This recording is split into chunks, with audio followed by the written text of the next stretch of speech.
हाय friends, मैं Meena Pandey. Welcome back to my channel serve with love.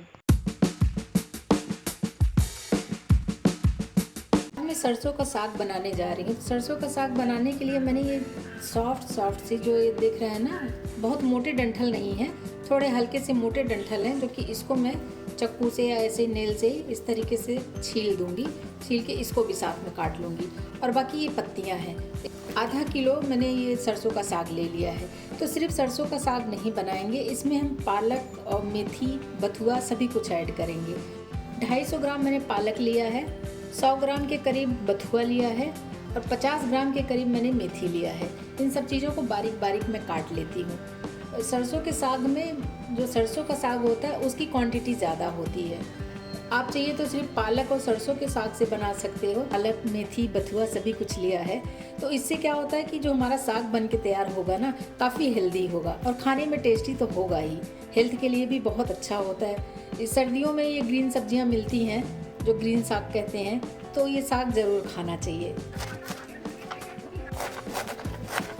मैं cooker में बना रही हूँ, आप चाहिए तो कढ़ाई में बनाइए या फिर हांडी में बनाइए। वैसे ट्रेडिशनली जो बनता है वो हांडी में ही बनता है, मिट्टी के पॉट में बनता है, लेकिन मैं कुकर में ही बना रही हूँ। फटाफट बन भी जाएगा और ये बहुत ही शॉर्टकट आइडिया होता है। सरसों साग डाल देती हूँ, पालक भी इसी में डाल देती हूँ। एक एक करके जो भी साग मैंने काट लिए हैं वो सारे साग इसी में डाल देती हूँ। हाफ कप में पानी डाल रही हूँ क्योंकि साग भी पानी छोड़ेगा। ये पकने के लिए हमें पानी डालना है। बहुत ज़्यादा पानी रहेगा तो हमें पकाना भी तो बाद में पड़ता है, तो पानी की वजह से छिट्टे पड़ते हैं ऊपर। तो पानी कम से कम ही डालेंगे तो फटाफट पक जाएगा और जो साग छोड़ेगा पानी उसमें भी पक जाएगा। ये मैंने थोड़े से सोया ले लिए हैं, जो पालक सोया बोलते हैं ना, ये वही सोया है। इससे भी टेस्ट बहुत अच्छा आएगा, फ्लेवरफुल आएगा, तो इसलिए मैं डाल दे रही हूँ। आपकी चॉइस है, अगर आपको नहीं डालना है तो कोई बात नहीं। इधर मैंने 2-3 हरी मिर्ची काट लिया है, ढेर सारा लहसुन काट लिया है, ऐसे बारीक बारीक काट लिया है, थोड़ा अदरक काट लिया है, एक टमाटर है, इसको मैं इसी में डाल देती हूँ। थोड़ा सा इसी में नमक डाल के मैं इसको उबलने के लिए रख दूँगी। जब साग हम बनाएंगे ना तो उस टाइम में हम इसको टेस्ट करके फिर नमक एडजस्ट कर देंगे। इस टाइम में नमक डालने से ये फटाफट गल जाएगा सब्जी हमारा और बहुत अच्छे से पक जाएगा। अभी कुकर बंद कर देती हूँ। गैस जला के कुकर रख दिया है। 2 सीटी आ जाएगी तो 2 से 3 मिनट में स्लो गैस पे और पकने दूंगी। साग हमारा पक के तैयार हो जाएगा। तो कुकर हमारा ठंडा हो चुका है, मैं इसको खोल के देख लेती हूँ।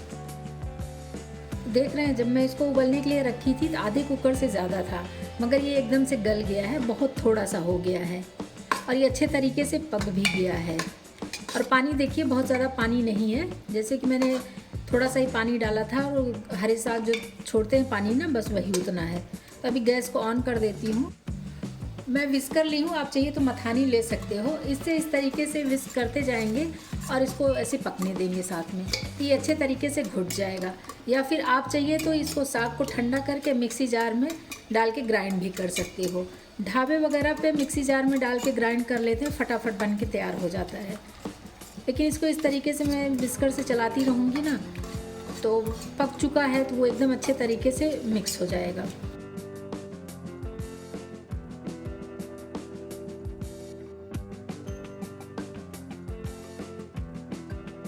सब्जी को गाढ़ा करने के लिए मैंने मक्के का आटा लिया है। 2 टेबल स्पून मक्के का आटा इसी में डाल के मिक्स कर देते हैं। अभी विस्कर से इस तरीके से मिक्स करते रहेंगे तो इसमें लम्स भी नहीं पड़ेंगे और अच्छे तरीके से साग में हमारे मिक्स हो जाएगा। फिर उसके बाद जब देखेंगे ना तो एकदम गाढ़ा गाढ़ा सा साग हमारा, पानी अलग और साग अलग ऐसा नहीं होगा। अभी मैं आपको उठा के दिखाती हूँ। साग देखिए कितना गाढ़ा बना हुआ है और बहुत ही टेस्टी लग रहा है फ्रेंड्स। एकदम मुंह में पानी आ जा रहा है, इतना टेस्टी देख के लग रहा है। साग तो बन के तैयार हो गया। इसमें मैं एक तड़का तैयार कर लेती हूँ। कढ़ाई में मैंने 1 टेबल स्पून घी डाल दिया है। घी को मैं पिघलने देती हूँ। घी हमारा पिघल चुका है। इसी में थोड़ा सा लहसुन काट लिया, लहसुन डाल देते हैं और 2 हरी मिर्ची काट लिया, उसको डाल देते हैं। थोड़ा सा इसको मैं रोस्ट कर लेती हूँ। थोड़ा सा जिंजर काट लिया, उसको भी डाल देते हैं। जिंजर भी देखिए तो रोस्ट हो गया है, हल्का हल्का सा पिंक कलर में आ गया है। अभी मैंने एक बड़ा प्याज काट लिया है, वो प्याज इसी में डाल के इसको भी रोस्ट कर लेती हूँ। 1/4 टीस्पून हल्दी पाउडर डालते, हाफ टी स्पून काश्मीरी लाल मिर्च पाउडर डाल रहे हैं। इसको डाल के अच्छे तरीके से मिक्स कर देते हैं। अभी तड़का हमारा बन के तैयार हो गया। जो पालक मैंने तैयार करके रखा है साग, वो साग इसी में डाल देती हूँ। सारा साग इसी में डाल दूँगी और फ्रेंड्स इसमें ज़्यादा मसालों की भी ज़रूरत नहीं होती है, लेकिन बहुत लाजवाब साग बन के तैयार होता है।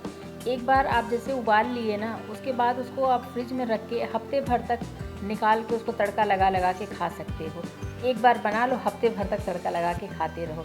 रोटियां फटाफट बना लो, साग बन के तैयार है। साग में तड़का लगाइए और खाइए, खिलाइए।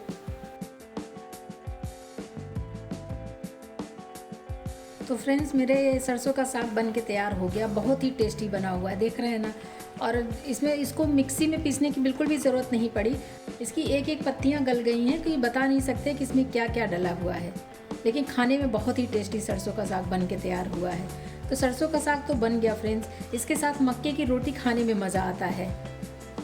बाकी आप किसी भी रोटी के साथ खा सकते हो, लेकिन सरसों का साग और मक्के की रोटी यही पंजाब का फेमस है और यही लोग खाना पसंद भी करते हैं। सरसों का साग तो बन के तैयार हो गया। उसके साथ खाने के लिए मैं मक्के की रोटी बना लेती हूँ। मैंने मक्का का आटा ले लिया। क्वांटिटी आप अपने अकॉर्डिंग ले सकते हो। हल्का से इसमें नमक डाल देती हूँ, हाफ टी स्पून ऑयल डाल देती हूँ। इसको हाथों से मिक्स कर लेते हैं। ये मक्के का आटा जो होता है, आपको पता है ग्लूटेन फ्री है ना। इसको अगर हम नॉर्मल पानी से गूंदेंगे तो इसकी हम रोटियां जल्दी नहीं बना पाएंगे। जो एक्सपर्ट लोग होते हैं वही बना सकते हैं। तो इसके लिए हमें इसमें हल्का सा गुनगुना सा पानी चाहिए। पानी गर्म कर लिया है, बस थोड़ा थोड़ा पानी डाल डाल के मैं इसका आटा तैयार कर लेती हूँ। तो पानी उतना ही गर्म है कि मैं हाथ लगा रही हूँ तो बर्दाश्त कर पा रहे हैं। बहुत ज़्यादा गर्म हमें नहीं चाहिए होता है। तो बस थोड़ा थोड़ा पानी डाल के मैं आटा तैयार कर लेती हूँ। और ये मक्के का आटा है, इसमें पानी भी थोड़ा ज़्यादा ही लगता है, क्योंकि मक्के का आटा सोखता चला जाता है। थोड़ा सा मोटा आटा है ना, तो मोटा आटा जो होता है ना, उसमें पानी थोड़ा ज़्यादा ही लगता है। आटा हमारा गूंद के तैयार हो गया, देख रहे हैं ना, इतना सॉफ्ट आटा है। इसकी मैं रोटियां बना लेती हूँ। तो आप चाहिए तो हाथ पे बना लीजिए, जैसे दादी नानी बनाती थी। मेरी माँ भी बहुत अच्छी रोटियाँ बनाती है हाथ पे ही। तो लेकिन मेरे से उतना अच्छा नहीं बनेगा, क्योंकि रोटी थोड़ा गोल होती है, देखने में अच्छी लगती है। तो इसको मैं चकले बेलन से भी बेल लूँगी और हाथ से भी बना के दिखाऊँगी। आटा जो गूंद लिया उसी में से एक पेड़ा मैंने तोड़ लिया है। इसको ना थोड़ा हाथ में ऐसे रख के हमें इस तरीके से इसकी मालिश करनी होती है, तभी हमारी रोटी जो है एकदम सॉफ्ट और गोल बनती है। इस तरीके से मालिश किए रहेंगे आटे की ना, तो रोटी हमारी बहुत अच्छी बनेगी। इस तरीके से हाथ में रोल कर लेंगे। बहुत शानदार रोटी बन के तैयार होगी फ्रेंड्स। चकले बेलन से मैं बेल के आपको दिखाऊंगी मक्के के आटे की रोटी, बहुत ही शानदार बनेगी। ये पेड़ा मैंने बना लिया है, इसको मैं हल्का सा आटे में डस्ट कर लेती हूँ। तो जो आटे में डस्ट करूँगी वो भी मैं मक्के का ही आटा डस्ट करूँगी। मैं दिखाती हूँ आपको। ये देखिए, मैंने मक्के का ही आटा डस्ट कर लिया है। आप इस तरीके से हाथ से थोड़ा सा बढ़ा भी सकते हो, जैसे नॉर्मली रोटी वगैरह हम बढ़ाते हैं ना हाथ से, स्टफ पराठा वगैरह बनाते हैं, बस उसी तरीके से ये हाथ से बढ़ा दिया है। अभी इसको मैं बेल लेती हूँ। तो अगर ज़रूरत पड़ती है तो ऊपर से आटा डस्ट करके वही मक्के का ही आटा डस्ट करके आप इसको फटाफट ऐसे बेल लो। कितनी सुंदर रोटी हमारी बेल के तैयार हो गई और एकदम गोल हुई है। और फिर भी अगर आपको एक साइज़ की सारी रोटियां बनानी है, जितनी रोटी आपको बनानी है, तो एक कोई टिफ़िन बॉक्स ले लीजिए, प्लेट ले लीजिए, उससे आप कट कर सकते हो। लेकिन देखिए ना, मेरी रोटी कितनी गोल बनी है, तो मुझे इसको कट करने की ज़रूरत नहीं है। मैं ऐसे ही इसको सेक लूँगी। एक रोटी मैं आपको हाथ से बना के दिखाती हूँ। जैसे ये मैंने आटा ले लिया है, जो हाथ से बनाएंगे उसमें भी आटे में मालिश करना बहुत ज़रूरी होता है। ये देखिए, इस तरीके से अगर हम आटे को बार बार दबा लेंगे ना, तो आटा हमारा सॉफ्ट हो जाएगा, तो बहुत अच्छी रोटी बन के तैयार होगी। ये लीजिए, फिर से डस्ट कर लिया। फिर ऐसे हाथों की मदद से ऐसे इसको बढ़ा लेती हूँ। आप चाहिए तो गेहूं का आटा भी ले सकते हो, ऐसा कोई ज़रूरी नहीं है कि मक्के के आटे का ही डस्ट करना है। आप जैसे मर्जी वैसे ले सकते हो। अभी दोनों हाथ में मैं आटा लगा लेती हूँ। तो ये देखिए, दोनों हाथ में मैंने आटा लगा लिया है। अभी इसको इस तरीके से ना ऐसे दोनों हाथ पे ऐसे पलटती जाऊंगी, ये रोटी हमारी बढ़ जाएगी, मतलब कि बड़ी हो जाएगी। इस तरीके से भी आप बना सकते हो, या फिर एक प्लास्टिक पन्नी ले लीजिए, उस पर बिछा के फिर उस तरीके से आप इसको बढ़ा सकते हो। जैसे आपकी चॉइस है वैसे आप इसको कर सकते हो, लेकिन इसको मैं हाथ से बढ़ा लेती हूँ। इस तरीके से हाथ से मैंने बढ़ा लिया है। जैसा कि मैंने बताया कि मेरे से हाथ से नहीं बनता है, तो मैं बहुत ज़्यादा बड़ी रोटी हाथ से नहीं बना सकती हूँ, बस इतने बड़े मैं बनाती हूँ। तो एक मैं इसको भी सेक लूँगी। ऐसे तवा को मैं हल्का सा गर्म होने देती हूँ। तवा हमारा हल्का गर्म हो चुका है। अभी जो ये फर्स्ट रोटी मैंने बेल लिया था ना, उसको डाल देती हूँ। तो रोटी ऊपर से देखने से लग रहा है हल्का हल्का ये ड्राई हो रहा है, तो इसको मैं पलट देती हूँ इस तरीके से। और देखिए, तवा भी छोड़ रहा है, जो कि आयरन का तवा है, लेकिन छोड़ रहा है। और देखिए कितना ब्राउन स्पॉट्स आया है। इसी तरीके से जब दूसरी तरफ भी ब्राउन स्पॉट्स आ जाएगा ना, तो मैं गैस पे रख के इसको सेकूंगी। बहुत ही शानदार रोटी बन के तैयार होती है फ्रेंड्स।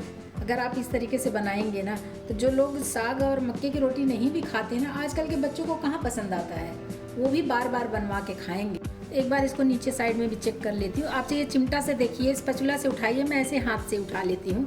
देखिए हल्के हल्के स्पॉट्स पड़ना शुरू हो गए हैं। अभी इसको थोड़ा सा और पकने देती हूँ तवा पे ही। एक बार चिमटा से मैं चेक कर लेती हूँ नीचे साइड में स्पॉट्स पड़े कि नहीं।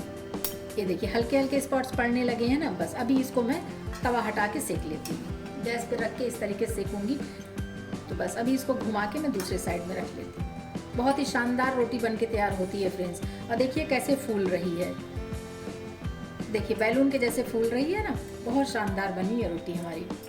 दोनों तरफ से इसको ऐसे घुमा घुमा के सेक लूँगी और एकदम क्रिस्पी बनती है। ये लीजिए, ये मेरी रोटी बन के तैयार हो गई। इसी पे मैं दूसरी रोटी भी सेक लेती हूँ। ये रोटी जो हाथ से बना ली थी ना, इसको इसी पे डाल देती हूँ। सेम उसी प्रोसेस से इसको भी मैं सेक लूँगी। सर्व करने के लिए प्लेट ले लिया, इसी पे मक्के का साग रख देते हैं। सरसों के साग के साथ इसी में आंवला और मिर्ची का अचार रख रही हूँ। बहुत टेस्टी लगेगा खाने में। साथ में एक हरी मिर्ची रख देती हूँ। हरी मिर्ची के साथ में थोड़ा सा मैं प्याज रख देती हूँ। इन सब चीज़ों से खाने में बहुत टेस्ट आएगा। सरसों का साग घी के बिना अधूरा होता है, तो इसी पे हल्का सा मैं घी डाल देती हूँ। आप बटर भी डाल सकते हैं। जो मक्के की रोटी बना लिया है ना, उसमें घी लगा के रख दिया है। बहुत ही शानदार बन के तैयार हुआ है फ्रेंड्स। तो लीजिए फ्रेंड्स, सरसों का साग और मक्के की रोटी हमारी बन के तैयार हो गई। इस तरीके से बनाएंगे ना, सब बार बार बनवाएंगे। आप लोग भी बनाइए। अगर आपको मेरा तरीका पसंद आया हो तो लाइक और कमेंट्स करना बिल्कुल भी मत भूलना फ्रेंड्स। लास्ट तक मेरी वीडियो देखने के लिए थैंक यू।